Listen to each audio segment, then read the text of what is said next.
Swamiji, when one tries to do something, create something new and beautiful, original in this world, it seems almost inevitable that one encounters opposition, one creates enemies, some difficulty or opposition comes up. Is that in fact inevitable? I think so because people tend to work from their egos, and they don't like to be bested. So they always like to go also according to the way things have been done before, things that have been said before. People are afraid to strike out in new areas. I've certainly encountered that in my life. I would try to do things in new ways, and my superiors in the monastery would say, "That's not been done, that won't work, it isn't practical." How did they know? When we wanted to create a series of retreats for people, they first said, "Go out and find out how other people do it." Well, that I think creative people are always going to find opposition. And in terms of how you worked with that, or how much harmony can you create against that, or do you just have to go on alone, as it were? I think you have to go on alone. I certainly would love to have harmony, but I can't say that I've proved it in my life. People enjoy my creativity now, but that's because I attract creative people. It seems to me that there are two types of people: those who want to go just like a train on two tracks, or those who want to break into new territory.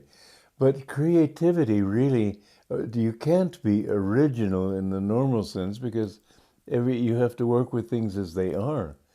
However, to be original means to work from your point of origin, so that even if look at how many thousands, millions, billions of people through the centuries have said, "I love you," and yet it never becomes tiring.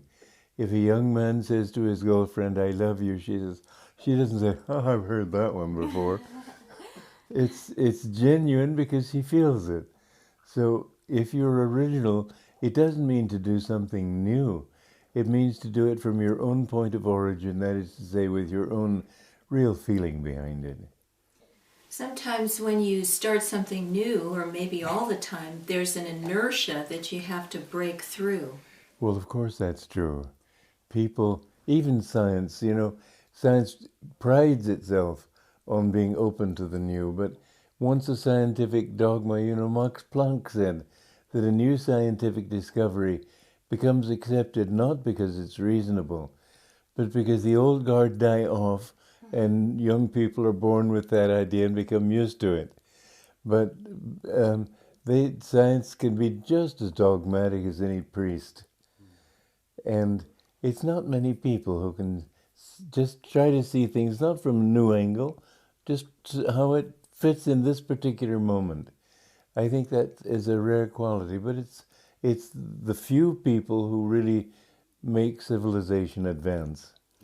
Swami, when you've done new things and broken new ground, you have encountered a lot of opposition and betrayal from your friends through the years. Yeah. How have you dealt with that conflict?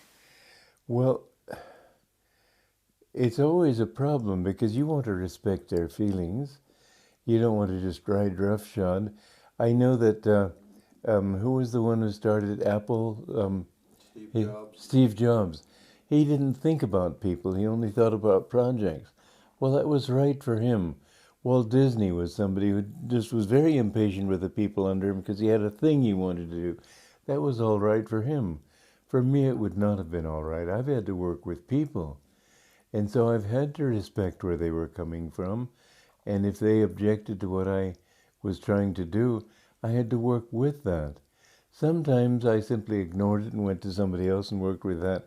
That's one reason I've loved working with Asha, because she has a nice sense of humor, and I can appeal to that sense of humor, and then she can enjoy doing a new thing.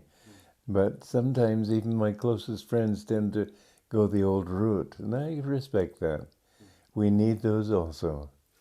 So sometimes you've had to wait to do certain things? I have indeed.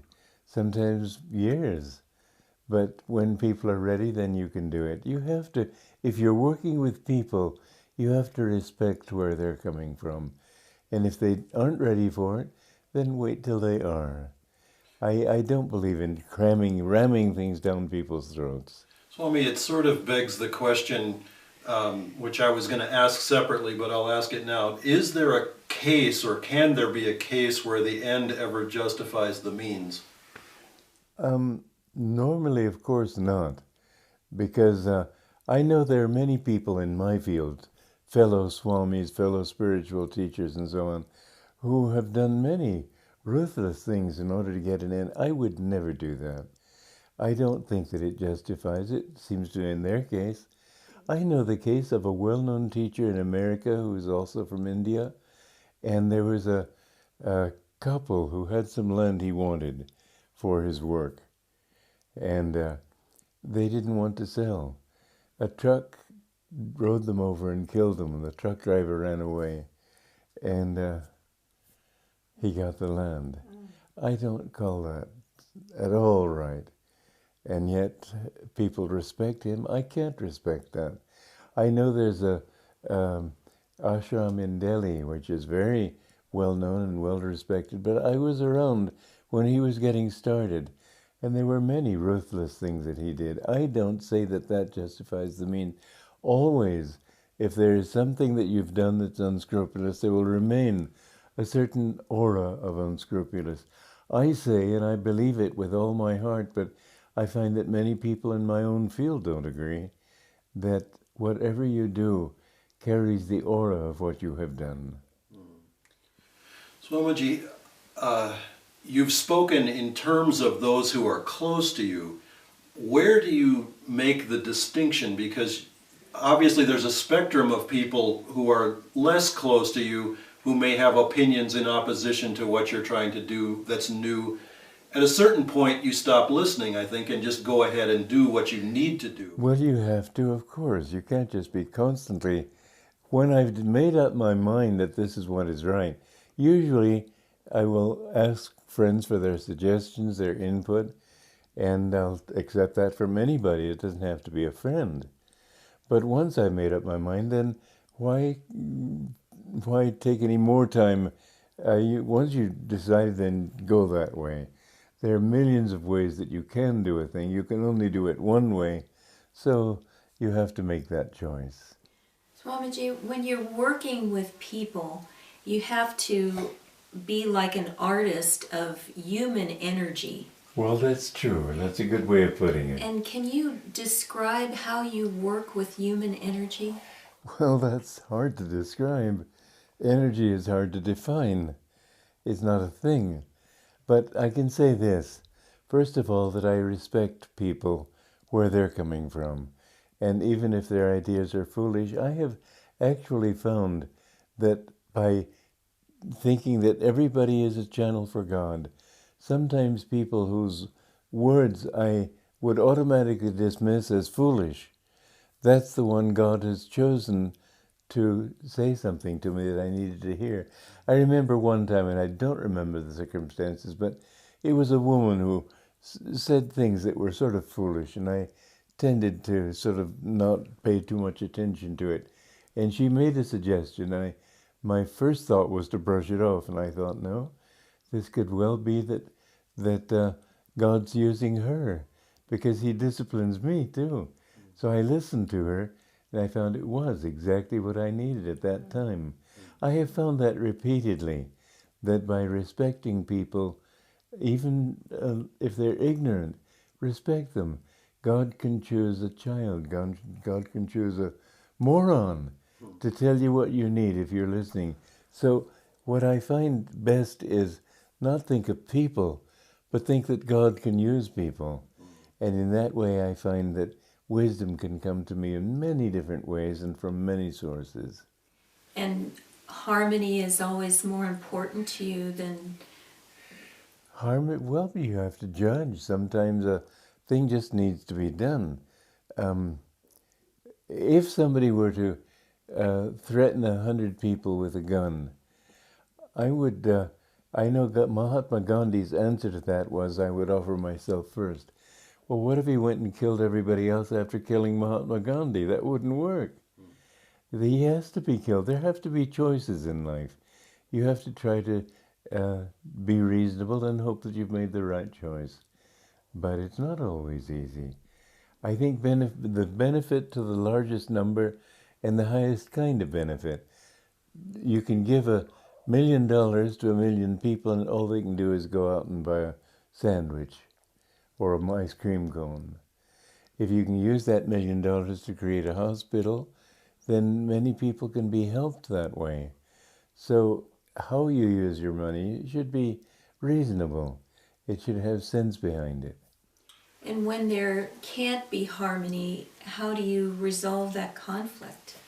Well, I don't know. Show me a case. I can't think of one. Swamiji, let me ask a different kind of question from earlier.